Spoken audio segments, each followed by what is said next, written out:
Hi everyone, we'll be starting in a minute or so. It would be good to know where are you based and where are you joining us today from. So it would be interesting if you can just type your location in the chat box.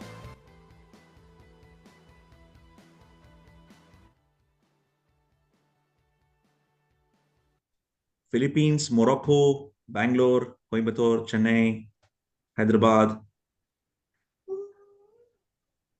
And just one request to all, please type your name properly so that it should not be like Samsung and Android and all of that stuff. So we won't be able to identify because you will be playing the quiz and we need to announce the winners as well.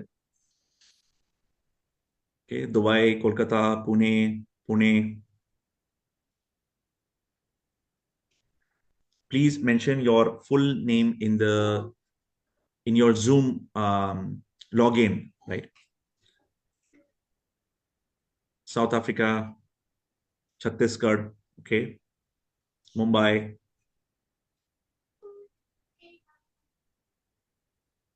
Interesting. Great to see representation from nearly all over the world. Fantastic.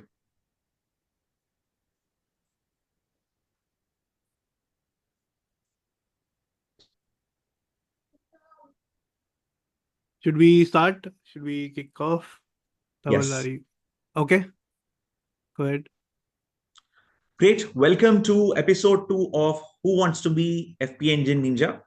It's going to be a fun way to learn about FP&A, win prizes, right? And connect with all of us who are present here today.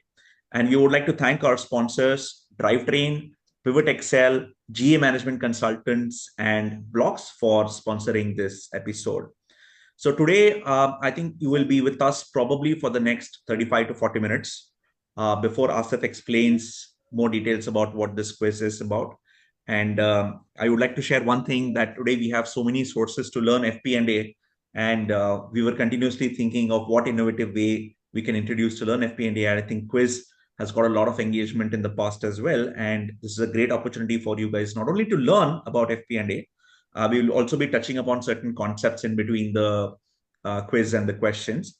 But it's also an opportunity to win great prizes. Please make sure that you stay through till the end, and everybody will get some of the other prizes. And we assure you that it's going to be a fun exercise for the next 30 minutes or so. Over to you, Asif. Thank you so much, Dhaval. Uh, so before we start with the program, I just wanted to quickly introduce ourselves. So some of you might be joining us for the first time. Hi, my name is Asif Masani. I have been working in FP&A domain for the last 10 plus years. And I am the co-founder at FP&A Professionals Institute and the author of the Amazon best-selling book on management accounting, all about FP&A. I am today joined by my co-founder who is here with me, Dhaval. I'll let him introduce himself as well. Yeah, hi, my name is Dhaval Parvatikar. I'm a CFO and I'm a finance career coach. Over the last 4 years, I have trained more than 5,000 finance professionals on various topics. You may know me from LinkedIn. I'm quite active on LinkedIn and I keep posting. And happy to partner here with Asif. And I'm also the co-founder of FP&A Professionals Institute. And FP&A Professionals Institute, as a training academy, offers courses for all levels of FP&A, from beginner to intermediate to advanced. Make sure that whenever you get a chance, you do check out our website, fpnaprofessionals.teachable.com. Amazing. So with that, let's get into the today's episode. Quickly, in the next 1 minute, I'll cover the objectives and the rules. I'm sure most of you have seen this who have been there in the first episode. So some of the objectives of us initiating this is to increase awareness about FP&A and get quality talent in FP&A roles, making sure that people who are working in finance and accounting learn about FP&A and they do that in a fun and an engaging way. Also, this we are hoping this will encourage you to continuously learn every week. Those who have been away from college, who have been away from a professional qualification for years, I'm hoping this will give you something to learn along with these episodes that we do. Also, make sure that you may mention your names, full names, and come on camera and connect with other people. At some point, we will share people who join regularly along. I mean, we'll share information in terms of where they are located, so that if they are in the same city or in the same locality, you can then connect with those people who are here joining us in this program. Quickly on the rules of the show, uh, there will be a link that will be shared that you will have to log into. Use your mobile preferably, and you can use that link, enter the game pin that is flashed on the screen. Alternatively, you can also scan the QR code, and this QR code will also take you to the same link. Use your full name. So this is something that we learned from the last episode. So make sure that you use your full name while you enter the game, so that if you win, and hopefully you will win, we know who is winning and everybody knows who's winning. In case you drop out due to poor internet connection or for any other reason, you can rejoin using the same pin. However, any questions you miss, you will miss out on those points. Yeah, be on camera, and do not cheat. That goes without saying. We will keep everyone on mute as a default, but in case if you want to speak up, you can unmute yourself after the quiz and ask any questions that we have. We will keep maybe last 5 to 10 minutes for a Q&A. Okay, with that, let's get into the quiz. So, how many of you were there last time and know how to play the quiz? And how many of you are new and want to do a trial round? So let us know how many of you are new here, so that we can do a trial round, or else we can proceed with the main. Okay, so a lot of people I see are new. Uh, so lot of people have joined for the first time. So we'll do the trial round. So let me stop sharing my screen.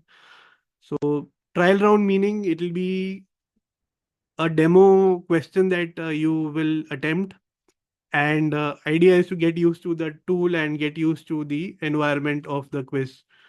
Once we do that trial round, we'll come back and do the main quiz. Okay, so let me just initiate the trial round. That will take me few seconds. Let me do that. Just a tip, if you can, then join the quiz, join the Zoom from your laptop, and join the quiz from your mobile phone, so that it will be easier for you to kind of select the options and play it comfortably. Just in case if you're traveling, of course you can do it from your mobile phone for sure. Okay, awesome. Thanks for that tip. I'll launch a demo round so that you get used to the format and the tool. So in next few seconds, you will see my screen where you can see the episode one. This is the episode one quiz. We'll use that for doing the trial round. And in few seconds, you will see a link which you can join. So you can join this link, www.kahoot.it. Go to this link and use this game pin. Make sure that you mention your full name and your correct name, and alternatively you can scan the QR code as well. So once you join once we flash this in the main quiz, this is now the trial round. When we do this in the main round, we will put a 1 minute timer, and everybody has to join in that 60 seconds, and we will start the quiz after 60-second timer goes off. Okay, so we'll give And it just in case if you log out or drop out for some reason, the kahoot.it and the game pin will appear at the bottom of the screen when we start the main quiz. Yes.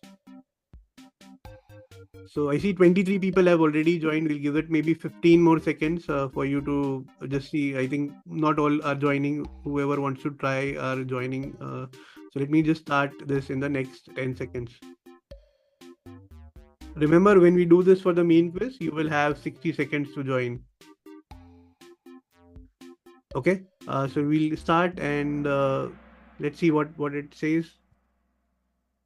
Episode 1, who wants to become an FP&A ninja, and I will read out the question, and you have to see the options on the screen and then answer on your mobile phone. So I'll read out the question. You have to match the color on the screen for the right option on your mobile phone, color or shape, whichever I mean, I think it's both the color and the shape has to match with the options on your mobiles. I think most of you have answered in the 20 seconds. And once we see the answers, we move to the next question. So that's how it will work. And hope this gives you some idea of the main round which will happen in the next few seconds. So let me stop this and go back to Kahoot.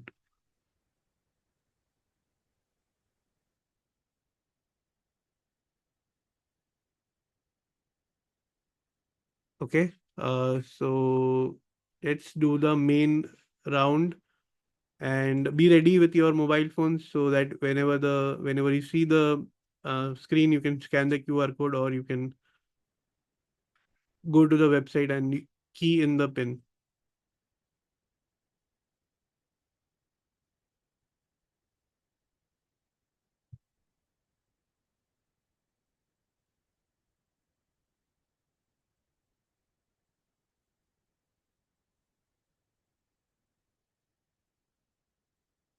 Okay. So the episode Sifa, 2. sorry, there's a question in the chat box. I've joined from my laptop. How do I select the option?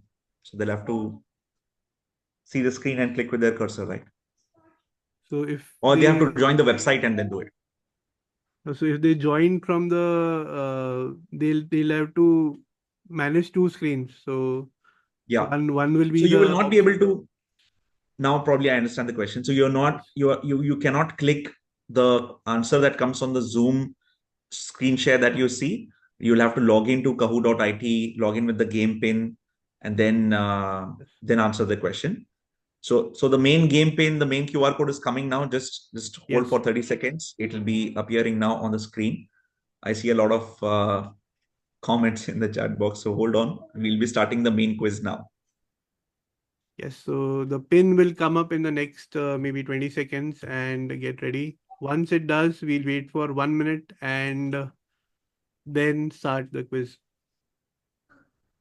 Also, make sure you are on mute for the next 10-15 minutes while the quiz is on so that there is no background noise. Okay, so you have the game pin. So you can, again, the two options. You can either log into kahoot.it and use the game pin, or you can scan the QR code that is available on your screen.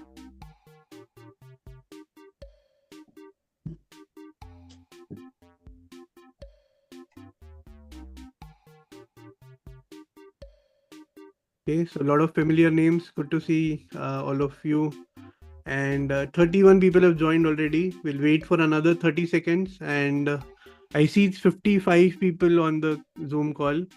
I'm hoping the others are trying to join as well. So we'll give it maybe another 15 seconds. 37 now. Anyone Let's face? let's let's yeah, let's give it 10-15 seconds more. Yeah. Sachin, the pin is on the screen.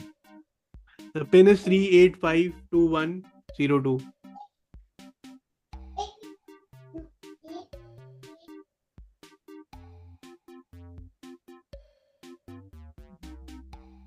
I'll just mute everybody so there's no background noise. Feel free to unmute yourself if you want to speak up.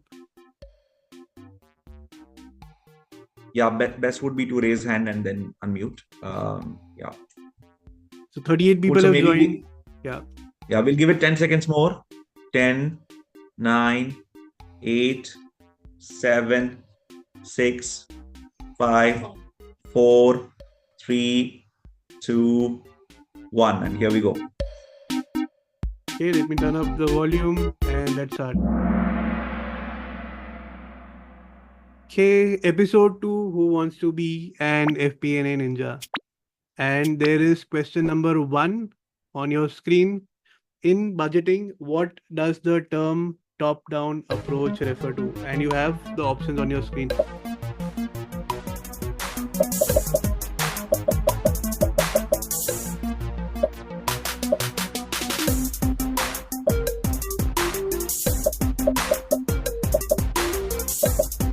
Okay.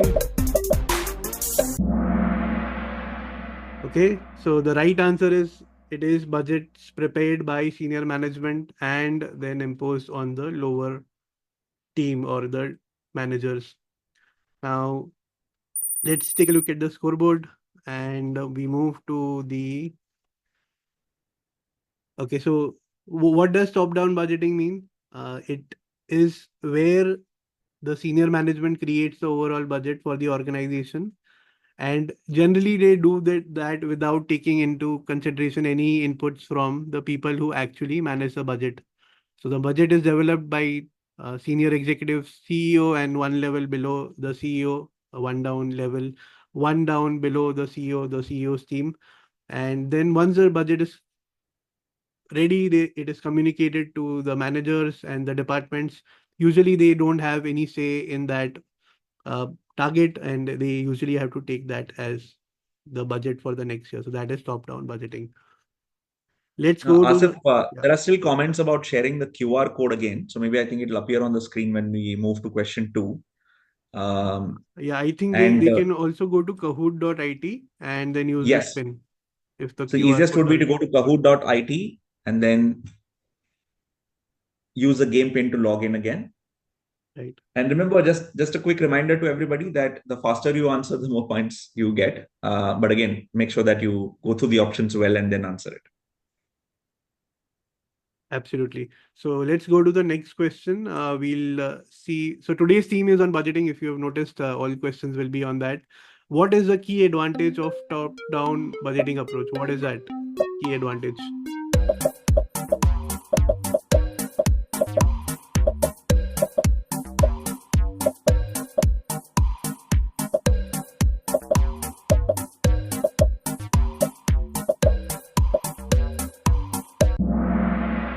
Okay, I see most of you, majority of you got this right. So the only advantage, right one on the screen is it takes less time. All of the other options which you see, it involves input from all the departments, ensures the departmental budgets are accurately reflected, encourages employee engagement. All of those are the uh, advantages of bottoms up budgeting, which you will see in the next few slides. Okay, so let's see who's on the top now. Vivek is on top, followed by Shubha, uh, Saket, and Bharat and Aishwarya are not far behind. I mean, 1 or 2 points, right? 2.5.7 points. Not a lot of difference between second, third, and fourth position. So let's see. Uh, yeah, quickly advantages of top-down budgeting. So it ensures that it is aligned with the strategic goals and the priorities of the top management because they are the one who direct that budget. The most important thing, which was the previous question, was on the time. So it because it's only few people who decide and uh, prepare that budget, and it's mostly done on a overall basis, not in too much of detail. It's usually done faster and it's time efficient. Also, it provides the senior management with a lot of control over the allocation of resources. Let's go to the next question, which is which of the following is a benefit of bottom-up budgeting? So I think you've seen this before. Let's see who gets this right.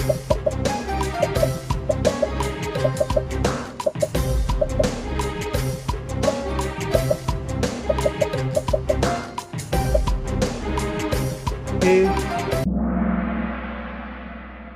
Okay. I think almost all of you got this right. So it allows for greater input and buy-in from various departments. You already saw that in the previous slide. Okay, some ups and downs. I think most of the leaderboard is same except maybe one new entry. So let's see. We'll see the leaderboard more closely in the last few questions. So more on bottoms up budgeting. When the budget is initially created at the department level, so where actually the managers who are going to own the budget, they are the ones who create the budget, and then this is done by all the departments. Everybody submits their budget to the FP&A team. FP&A team then consolidates that budget, and it is then presented to the senior management. So this is the other way of preparing the budget, which is the bottoms up budgeting approach. Dhaval, feel free to add anything if you want to add. All right, Sure, good for let's now. We can move forward. awesome. So let's go to the next question. So we have 10 questions overall. We have completed two. So we'll go to question number three now. Okay, some more advantages of bottoms up budgeting. It is definitely going to be more accurate because you're doing the collection of inputs from each and every department. It will have more involvement in the budgeting process from the managers, and that will create increased buy-in. And also, department can better tailor their budget, so it'll be more flexible if they do it the bottoms up way. Okay, that brings us to the next question. Which budgeting method starts from scratch and requires justification for every expense? Okay, I think this one is fairly easy. Hope everyone gets this right. Let's see the right answer. 9 more seconds to go, and five, four, three, two, one. Okay, so the right answer is zero-based budgeting. And Sorry, please don't type the responses in the chat box. I yes, understand that there are some challenges for some people to join, but please don't type the responses in the chat box. yes. Please don't type to do that. Let's see the leaderboard now. Yeah, some changes, but Subha is maintaining the lead, followed by Vivek and Ashu. And Rahul has popped up on the fifth position. So let's see what happens. Very close, second, third, and fourth position. So almost like very few points. So be careful. We'll see what is zero-based budgeting first before we go to the next question. So here, what happens is each new budget or every new year when you create a budget, it starts from zero. So it starts from scratch. You don't consider any historical base, even if you have historical numbers.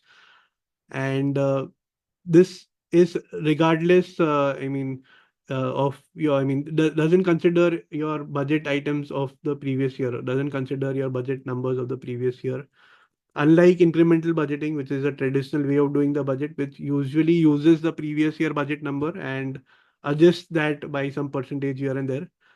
Zero-based budgeting starts from absolute zero, and it requires on the expense side, and mostly it's used on the expense side. It requires justification for including any expenses you want to add to this year's budget. So that was on zero-based budgeting. So we move to the next question, which is what is the significant advantage of using rolling forecasts over traditional budgets?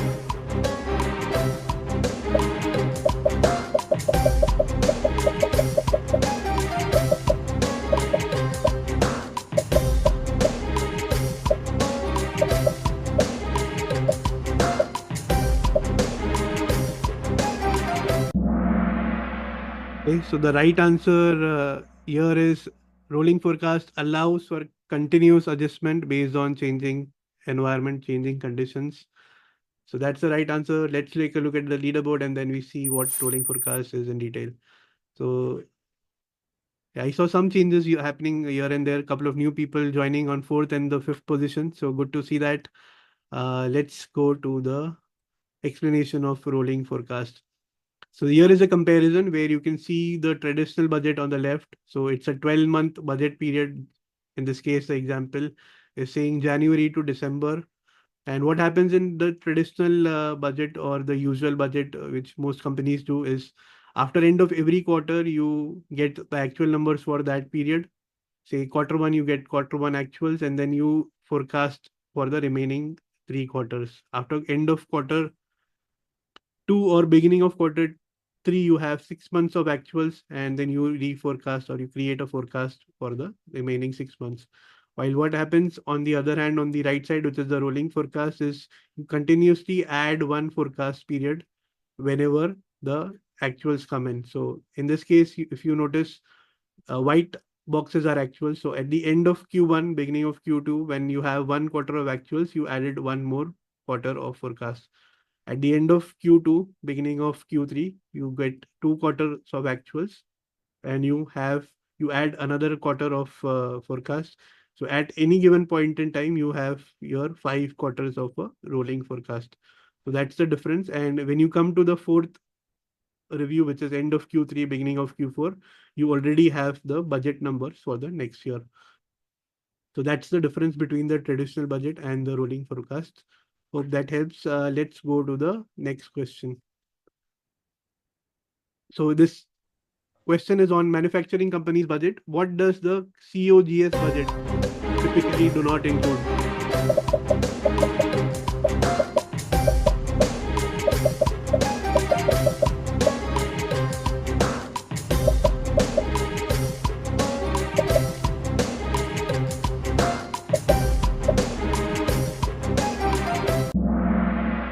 Okay, so the wrong answer, or in this case, it was do not include. So marketing budget is not a part of cost of goods sold budget. Cost of goods sold budget usually consists of the production budget, direct materials budget, direct labor budget, and the manufacturing overheads budget. Yeah, so I see a raised hand. If there is a question or any technical question, we can take that after the quiz as well so that we don't break the continuity. Absolutely. So yes, some more changes in the leaderboard, and Ashu is still maintaining that position on the first podium, and followed by Aishwarya and Mr. Purushottam. So let's go to the explanation on the budget parts of the budget. So the COGS budget, which we saw in the previous example, usually consists of the direct materials, direct labor, manufacturing overhead, production budget. So these are the three or four main parts of the COGS budget. These together comprise of the COGS budget. And also you want to make sure your inventory budget or your budget for your stock is synced with your production and your direct materials budget. So typically when you prepare a COGS budget, you look at all these five together, and marketing and sales budget is done separately. Okay, that brings us to the next question. So there's a company called Amcor Inc. It sets its budget by consolidating inputs from various department managers who recommends their own targets. What is this?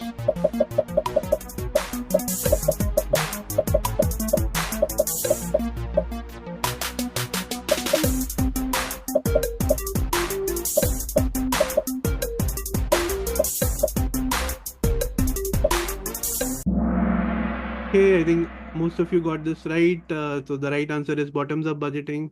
We already saw the detailed explanation in the previous slide. So it's where the department managers themselves recommend the budgets for their own team or their own department.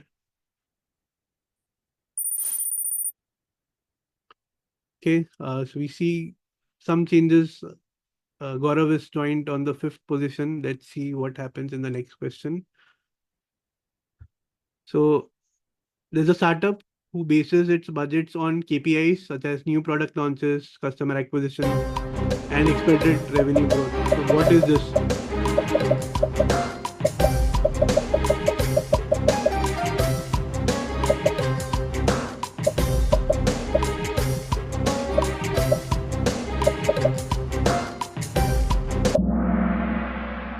Yeah, I think almost most of you got this right. So this is basing your budget based on certain key metrics or KPIs or drivers. So that is called driver-based budgeting. Okay, make sure that you are very close to your mobile. We are coming very close to the end, maybe last three questions or maybe last couple of questions. Let's see. Okay, so quickly, driver-based budgeting. Okay, we are looking at the steps of driver-based budgeting. So you have to, first step is to identify your key drivers. So make sure you know what drivers you want to include while you are creating your budget.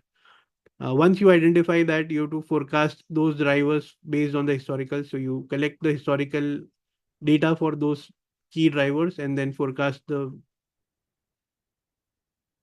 budget numbers for those drivers.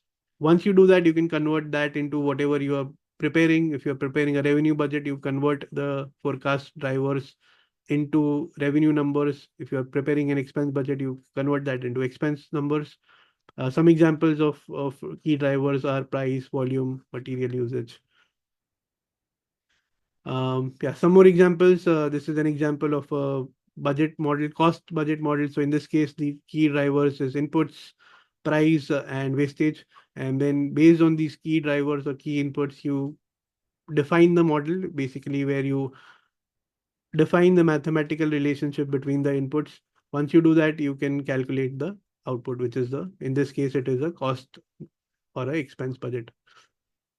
Example of a revenue budget, again, same thing you can do, identify the key drivers. In this case, it's free registrations, paid user conversion, average revenue per user, and the churn. Or and once you identify the key drivers, make sure you arrange them in a way that you create a mathematical or a driver-based relationship, which gives you the output. In this case, it is a revenue number. Okay, that brings us to, I think this is the second last question of the day. So two more questions to go.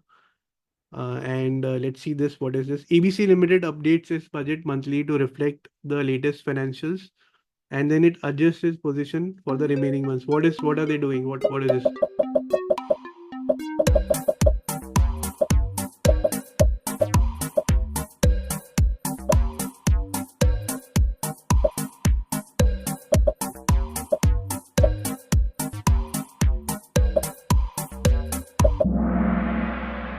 Okay, so yeah, I think slightly tricky. Most of you got it right. It is rolling forecast, and we'll take a look at an example. But before that, let's take a look at the leaderboard. So Aishwarya has now jumped up on the top, I think from fourth or fifth position, and yeah, there has been significant changes in the leaderboard in the last two questions. A lot of people have disappeared who were there previously, but you have still one more question, so you can come back and make sure that you are very close to your mobile or your laptop wherever you're playing.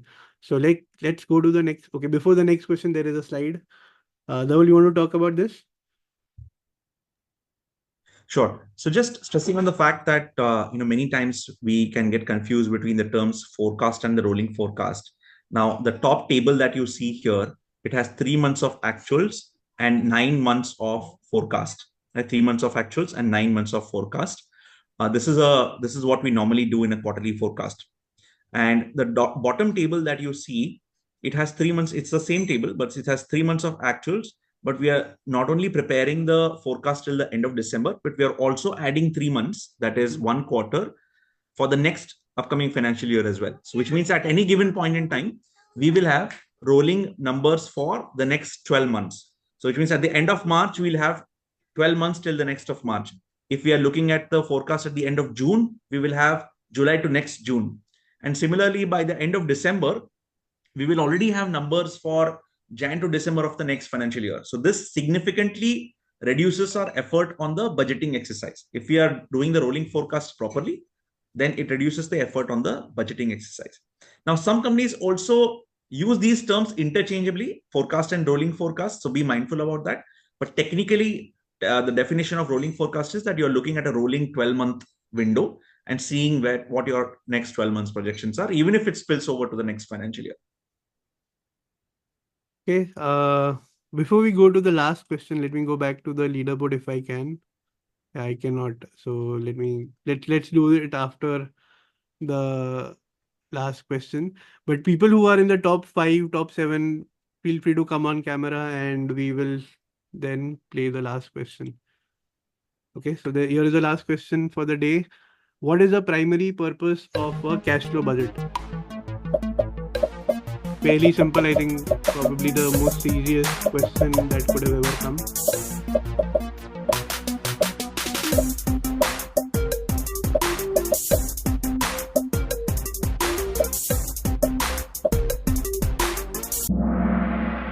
Yeah, so the idea for the cash flow budget is to make sure that to project the right cash balance for the next few weeks so that you have enough money for your day-to-day operations. So it's to project the cash flows to ensure that you maintain or you have the required liquidity. And if you don't, you can plan for it ahead of time. So that brings us to the end. So who do you think will win? Can you guess in the chat box who's going to be first? I don't see the chat box, but Dhaval, can you see the chat box? You see people responding. So who's going to win? Who's going to be at first position? I don't see any names. Okay, Aishwarya, it says. you can take your name also. That's okay. If you right answered it right. We'll give it Okay. 5 more seconds. Yeah, I think Yeah, let's go. we'll Let's go go. to the yeah, this button is not working, Dhaval. What do I do? This button is not working. Okay, let me press it. Okay, let's see who's winning.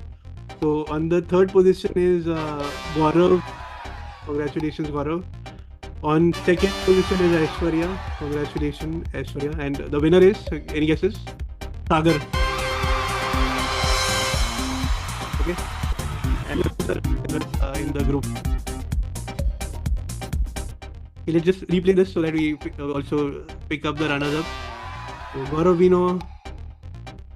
Aishwarya, congratulations. And Sagar,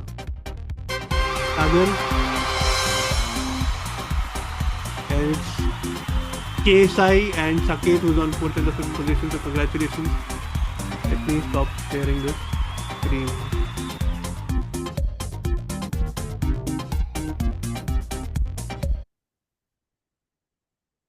Congratulations, everyone. Those who have won, those who have not won, congratulations for participating.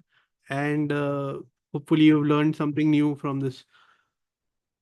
Or, if not, it has been a good refresher. So what prizes do they get now? So we'll do is we'll just do the prize announcements, Yeah. and then happy to stay back for 5-10 minutes if you guys have any questions, either technical or anything related to your career. But let's move to the next slide and see Yeah. what's in store for the Yeah. prize. So the winners, I think you already know the prizes. So the fourth and the fifth runners up get the foundations bundle. You're not sharing your screen as. I'm not okay. Let me just share my screen. And Dhaval, maybe you can walk through these slides. Let me just share Yeah, my yeah. screen.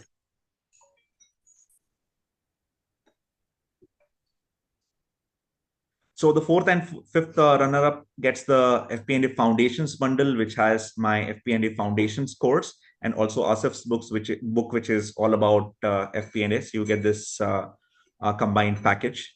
For the third winner, we have the FP&A Launchpad bundle, where you have access to the self-paced course FP&A Launchpad. And not only that, you'll also get the copy of the Foundations course. You'll also get the ebook that is the all about FP&A ebook, and then you also have access to certain special sessions that we had conducted on resume blueprint and interview secrets as well, which are all about preparing your FP&A resume, preparing your interviews for FP&A interviews, all of those things. And you have a special access to the mastermind calls vault, where we have conducted a lot of over a dozen guest sessions, and a lot of speakers have come in. Tool demos have been conducted. FP&A tool demos have been conducted. So all those access you will get as part of the FP&A Launchpad bundle. And the special prize for the first spot is Yeah. Do drum you want to? rolls. Yeah. Let people guess. So what do you think will be the first prize? FP&A masterclass. In a Okay. masterclass.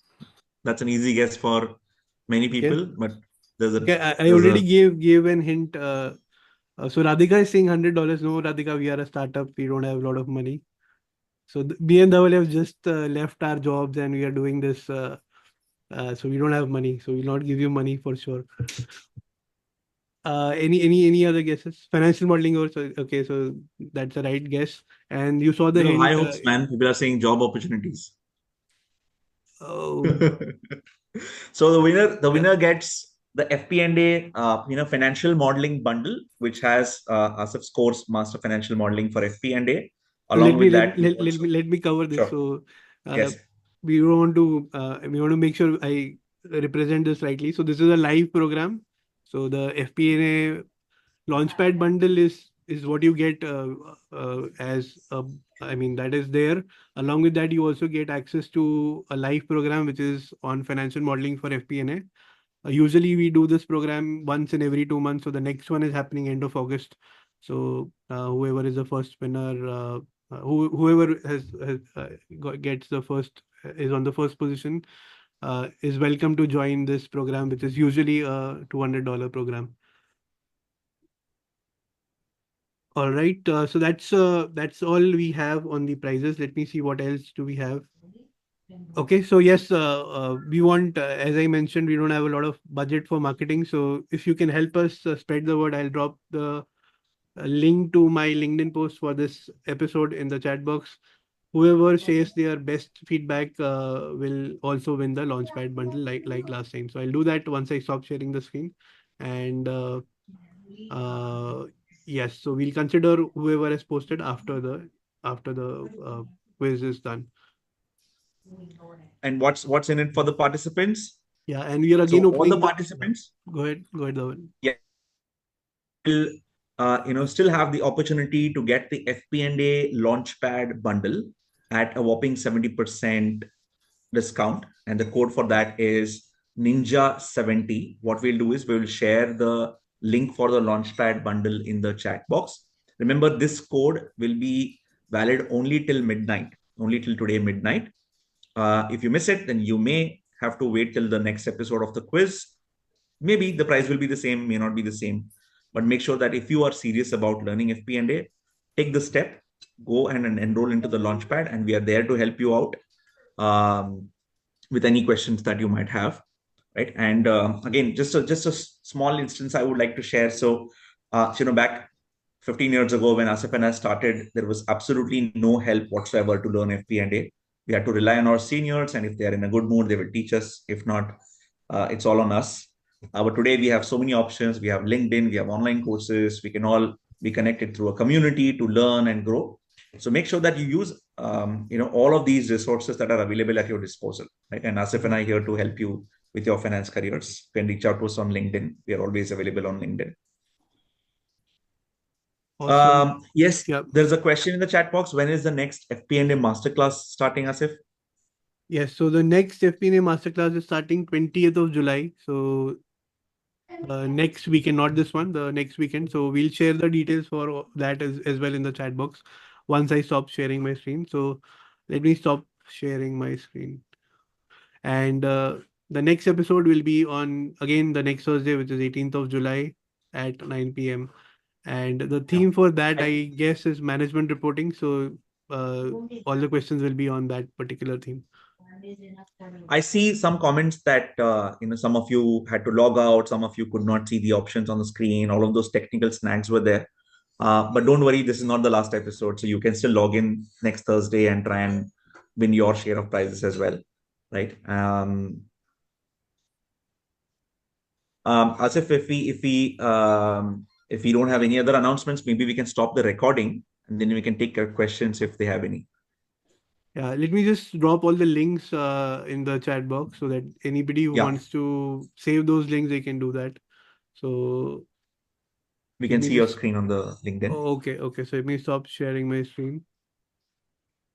So till that time, I think Viral has a raised hand, so maybe we can take his question. Yeah, yes, Viral, go ahead. Thanks. And really, I mean, good session. I really liked it. My question is rolling forecast. I've never been part of, an environment where we are to make a rolling forecast. Of course, we are making forecast yearly, I mean, year-end projection and all. Right. So as I understood, the 3 months, every quarter, end of one quarter, we are adding. But what happens to the quarter in within the particular year? Do we change all the subsequent quarters or only add the new quarter? No. So when you are coming to the end of a quarter where you have actuals data, let's say Jan to December 24 we take. Okay. So let's say Jan to March we complete as actuals. Now at the end of March, you will estimate for the next 12 months, which involves 9 months of the current financial year and 1 quarter of the next financial year as well, which is 12 months. And let's say once you complete Q2, right? Q2, Jan to June, then you will have to estimate again the next 12 months. So you will do an entire refresh of estimating from July to next June. So it's not that you will take whatever was in the previous forecast. If the assumptions, if the estimates are undergoing a change, you will have to reflect that in the rolling forecast when you're preparing at the end of June. Okay, understood. So again, I mean, in a way, how it will help organization, but end of every quarter, projecting again. See, I'll tell you. So if the business is if the nature of the business is very fluid, okay, where a lot of changes are happening in the market and you need to reflect the right kind of numbers, then a rolling forecast approach is very beneficial. Okay. If you're in a very static, boring kind of a business, right, where no action happens in a quarter or two, right? You can go slow a little bit, right? You need not necessarily adopt a rolling forecast or a frequent changes in the updates. Like you can always use the budget number and repeat that copy paste for the next forecast as well. If you see that the numbers are not very fluid, but today's being the market that we are in today, a lot of assumptions, a lot of competitor actions can immediately come and disrupt our revenue, disrupt our moves. So it's Correct. important that we kind of recheck the assumptions that was in the previous forecast and Hmm. update our numbers in the coming forecast. Right. So that's the objective. Okay. Okay. So, I mean, I understood that this is from FP&A, where we are the owner of P&L. We give, I mean, flags with respect to bottom line risk and all early, as early as possible. Yes, That's bottom line risks also, that's revenue also, whatever the revenue. risks may Okay. be. Okay. Not only risk, it might be opportunities as well. So we might have an opportunity to earn something extra with some project or a contract that we are winning. So that also can be reflected in the forecast. And is it also, I mean, tactics to remove any slacks if any department or department heads has created or See, something? forecast is for course correction, whether it is on Okay. the cost side or optimization side or revenue side. The Mm-hmm. objective of forecast is to make sure that if you are going off track, you come on track. Right. Right. So that Right. is the objective of the main forecast. Understood. Understood. Right. Yeah. Thanks a lot. Yeah, I have a couple of announcements before we take the next question. So for the winners, you can reach out to us. Most likely, we will reach out to you if we have your name and the email address, if everything matches with the registration details. Just in case, to be safe, what you can do is you can drop us an email at the rate at sorry at the email address I am dropping in the chat box. And what you can do is there you can share your full name, your LinkedIn links, because uh, your photo will also be published on our Wall of Fame and the weekly newsletter. So make sure you include your LinkedIn link if you want your photo to be highlighted along with your name. So the email ID I am putting in the chat box. So you can just drop a name saying that okay, I won second prize or the third prize or the fourth prize in episode 2 of FP&A quiz, and we will reach out to you for the prizes. So I think I made a mistake. So it's not www. It's info at the rate. It's not a website. It's a email ID. So it's info at the rate fpnaprofessionals.com. And that was the first announcement. The second announcement is for people who supported us on the today morning post to make sure that this episode reaches out to more and more people. I had also promised a free pass to the FP&A financial modeling program to one lucky winner. So let me just announce that as well. So I'll just quickly share my screen. And I am sharing my screen. Is my screen visible? Excel sheet, yeah. Yes. Yeah, I think one more person added the comment just before so I'll add his name as well. And so I'm selecting this randomly, so you can see I'm not doing any partiality or anything. What I'll do is I'll randomly pick any number which is between 1 and 13, and let's see what that number is. Okay, so that is number 4. So Aishwarya, congratulations, you get access to the financial modeling for FP&A live program as well, along with the other things that you won today. All right. So yeah, those were the two things I wanted to share, and we can come back to the questions now. Fantastic. Do you want to stop the recording or you want to continue with the recording? Yeah, let's stop the We can stop recording. actually. Yeah.